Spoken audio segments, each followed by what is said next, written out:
मागील भागामध्ये आपण बघितलं, रियाने मोठ्या उत्सुकतेने तिची इच्छा बोलून दाखवली.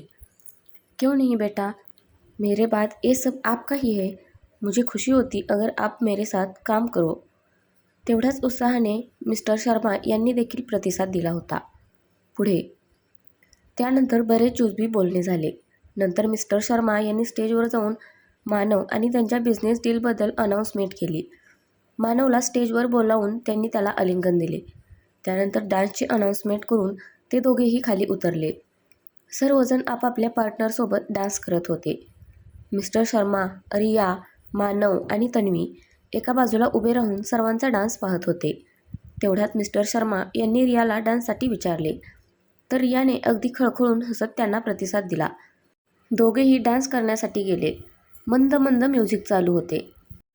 थोडा वेळ थांबून मानवने तन्वीसमोर हात केला व तिला विचारले, will you dance with me? Tanvi त्याच्याकडे पाहत होती. तिला तर खरंच वाटेना. तिची अवस्था मन में लड्डू फुटा अशी झाली होती. तिने थरथरतच त्याच्या हातात हात दिला. ते दोघेही डान्स करायला समोर आले. तेवढ्यात पूर्ण लॉनवर अंधार झाला आणि फक्त 2 स्टॉप लाईट त्या 2 कपलवर येऊन थांबल्या. बॅकग्राऊंडमध्ये गाणं वाजू लागलं. रातों के जागे सुबह मिले है, रेशम के धागे ये सिलसिले है, लाजमी सी लगने लगी है दो दिलों की अजब नजदीकियाँ. मानव आणि तन्वी गाण्याच्या तालावर ताल धरत होते.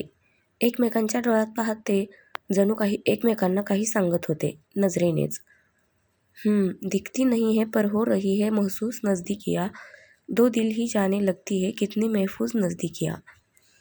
मिस्टर शर्मा आणि रिया यांचं लक्ष त्यांच्यावरच होतं. रियाने स्माइल केली. ती मिस्टर शर्मा यांना बोलली, लगता है दोनों प्यार में है. लगता तो है, देखो कैसे देख रहे एक दूसरे को. तेही त्यांच्याकडे पाहून हसत होते. चलो इनसे थोडा मजाक कर लिया जाए, असं म्हणत ते मानव आणि तन्वी यांच्याकडे गेले. मिस्टर शर्मा यांनी तन्वीला डान्ससाठी विचारले. तिने एक नजर मानवकडे पाहिले. मानवने तिला नजरेने होकार दिला. तसं तिने मिस्टर शर्मा यांना हातात हात देऊन प्रतिसाद दिला व ते दोघे डान्ससाठी गेले. इकडे रियाने मानवला डान्ससाठी विचारले तर त्यानेही तिला डान्ससाठी सहमती दिली. जरिया है ये आँखें, जरिया छलकता है जिनके एक अरमानों का दरिया, आदतें हो इनकी पुरानी अनकही सी कहते कहानी. डान्स करताना देखील मानव आणि तन्वीची नजरानजर होत होती. परछाइयाँ दो जुड़ने लगी है, देखो हवाओं में उड़ने लगी है, पंख जैसी लगने लगी है दो दिलों की अब नजदीकियाँ. शेवटच्या कडव्याला मिस्टर शर्मा आणि रियाने दोघांना असे काही गोल फिरवले की क्षणात दोघे एकमेकांच्या मिठीत होते. आजची पार्टी खूपच छान झाली होती. मानव पार्टी संपण्याची वाट पाहत होता. हळूहळू पार्टी खूपच रंगात आली होती. सर्वजण गाण्याच्या तालावर थिरकत होते तर कोणी गप्पांमध्ये रंगले होते. मिस्टर शर्मा आणि रिया एका बाजूला बोलत थांबले होते. काही क्लायंटसोबत मीटिंग डिस्कस करत होते. सगळीकडे नुसता माहोल जमला होता. मानव आणि तन्वी आपल्या ऑफिस कलिगसोबत व्यस्त होते. मानव जरी दुसरीकडे बोलत होता तरी पण त्याचं सर्व लक्ष तन्वीकडे होतं. हळूहळू पार्टी संपत चालली होती. सर्वजण आता आपापल्या रूममध्ये परतत होते. मिस्टर शर्मा आणि रियासुद्धा मानव आणि तन्वीचा निरोप घेऊन निघून गेले. इकडे मानवला जे पाहिजे ते मिळाले होते. तो लॉनवर तन्वीचा हात हातात घेऊन चालत होता. चालत चालत ते हॉटेलच्या मागच्या बीचवर आले. मानवने हळूच त्याच्या खिशातून एक रेशमी पट्टी काढली. त्याने तन्वीला डोळे मिटायला सांगितले. त्याने ती पट्टी हळूच तन्वीच्या डोळ्यावर बांधली. अरे मानव, काय करतोस तू? एकतर पहिलेच अंधार आहे, मला दिसणार कसं? तन्वी, अगं थोडा धीर धर, फक्त 5च मिनिटे थांब, मग कळेलच तुला. मानवने तिचा हात हातात घेत हळूहळू तिला बीचच्या दिशेने घेऊन गेला. अगदी 5 मिनिटे चालल्यानंतर त्याने थांबून तन्वीच्या डोळ्यावरील पट्टी बाजूला केली. तन्वीने हळूच डोळे उघडले. समोरचं दृश्य पाहून तिचे डोळे दिपून गेले होते. तिचे डोळे मोठे झाले ते पाहून एकटक ती त्या दृश्याकडे पाहत होती. संपूर्ण रेतीमध्ये काही अंतर सोडून छोट्या छोट्या कॅन्डल्स लावल्या होत्या. गुलाबाच्या पाकळ्यांनी पूर्ण बीच सजला होता. समोरच एक छोटी पण मस्त हाऊसबोट उभी होती. मानव हळूहळू तिला घेऊन त्या बोटच्या दिशेने निघाला. तन्वी ते संपूर्ण दृश्य मनात साठवत चालली होती. मानव तिला घेऊन बोटच्या जवळ आला. त्याने तन्वीला बोटमध्ये चढण्यासाठी हात दिला. तन्वी त्याच्याकडे पाहत बोटमध्ये चढली. तिच्या चेहऱ्यावर हलकी लाली पसरली होती. तन्वी आणि मानव व्यतिरिक्त त्या बोटमध्ये बोट चालवण्यासाठी एक कॅप्टन देखील होता. मानव तन्वीला समोर पाठवून स्वतः त्या कॅप्टनजवळ गेला. त्याला काही इन्स्ट्रक्शन देऊन तो तन्वीजवळ आला. बोट चालू झाली. बोट हळूहळू समुद्राच्या लाटांवर झुलत समोर जाऊ लागली.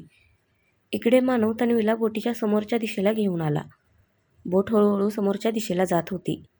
त्या टोकाला आल्यावर आठवला तिला तो टायटॅनिकचा रोज आणि जॅकचा तो हातात हात घेऊन उभा असलेला रोमॅन्टिक सीन. तिच्या चेहऱ्यावर नकळत स्माईल आली. ती समोर पाहत होती. चंद्राचा प्रकाश त्या समुद्राच्या पाण्यावर पडला होता. त्या लाटासोबत वाहणारे ते चंद्राचे प्रतिबिंब आणि लाटांचा आवाज मनाला अगदी हेलावून जात होता. आकाशात चांदण्या टिमटिमत होत्या. खूप सुखावणारा तो क्षण मनाला एक वेगळी शांतता देत होता. असा क्षण जणू तुला पुन्हा अनुभवायला मिळेल की नाही याची खात्री तिला नव्हती. रात्रीचं समुद्राचं आणि आकाशातील ते सौंदर्य ती मनात साठवून घेत होती. ती तिचे हात दंडावर रब करत असतानाच अचानक मागून तिच्या हातावर घट्ट हातांचा विळखा तिला जाणवला. तिने डोळे मिटून घेतले. मानवने तिला मागून मिठी मारली.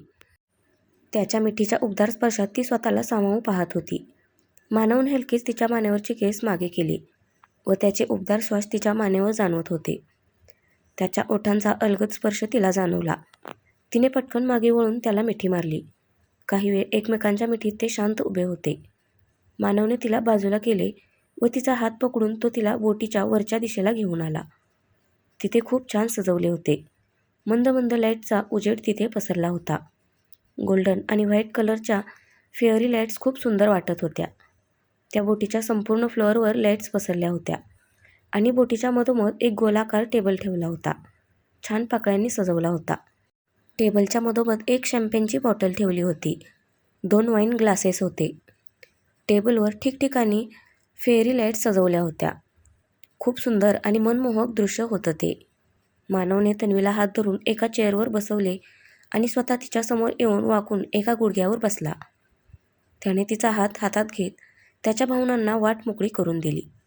काही वर्षापूर्वी मी एका मुलीला पाहिले होते. एक घाबरलेली, धास्तावलेल्या अवस्थेत ती मुलगी. तिचे डोळे, तिचे ओठ, तिचा घाबरलेला चेहरा. खरं तर त्याच क्षणी मी प्रेमात पडलो तिच्या. तो एक क्षण आणि तो चेहरा डोळ्यात साठवून मी तिला एवढे वर्ष शोधत राहिलो. कधी ना कधी भेटशील म्हणून खूप शोधलं तिला, पण ती त्यावेळी भेटलीच नाही. मी माझ्या सर्व आशा दिल्या असतानाच अचानक तू पुन्हा माझ्या आयुष्यात आलीस. तिला पाहता क्षणीच ओळखलं होतं मी की हीच आहे ती जिची मी खूप वाट पाहिली, जिच्यासाठी मी एवढे वर्ष दिवसरात्र तिचाच विचार करत होतो. आज ती स्वतःहून माझ्याकडे आली. हा नियतीचाच खेळ असेल ज्याने पुन्हा तुला माझ्याजवळ आणले. तुला पाहिले आणि त्या क्षणी मी तुझा झालो. मला आता तुला गमवायचे नव्हते. तुझ्याशिवाय मी एक क्षणही राहू शकत नाही. तन्वी, माझं खूप प्रेम आहे तुझ्यावर, अगदी मनापासून.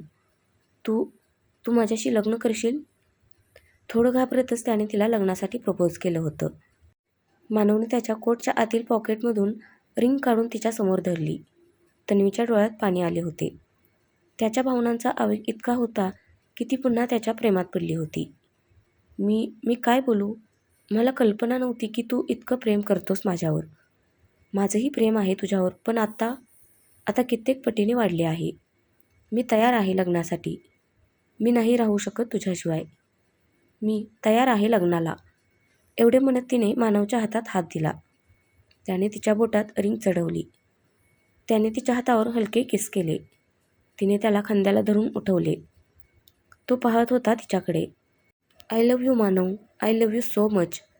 मला आता एक क्षणही नाही राहायचं तुझ्याशिवाय, असं म्हणत तिने मानवच्या ओठांवर हलकेच स्मूच केले. पण मानवला राहवले नाही. त्याने तन्वीला आणखी जवळ ओढले. त्याचे ओठ आवेगाने तिच्या ओठांचे स्पर्श अनुभवत होते. ती पण त्याला प्रतिसाद देत होती. त्या रात्री जणू त्या दोघांनी एकमेकांवर प्रेमाचा वर्षाव केला होता. दुसऱ्या दिवशी सर्वांना पुन्हा आपापल्या घरी निघायचे होते. दुपारी त्यांची फ्लाईट होती. मानव आणि तन्वी पहाटेच हॉटेलवर परतले होते. थोडा वेळ आराम करून त्यांनी बॅग भरल्या. दुपारचं लंच करून ते पुन्हा परतीच्या वाटेवर निघाले होते. आज त्यांना त्यांचे आयुष्य पुन्हा नव्याने सुरू झाल्यासारखे वाटत होते. आता नवीन कंपनीसोबत टायअप झाल्यामुळे कंपनीचे काम अगदी जोमाने सुरू झाले होते.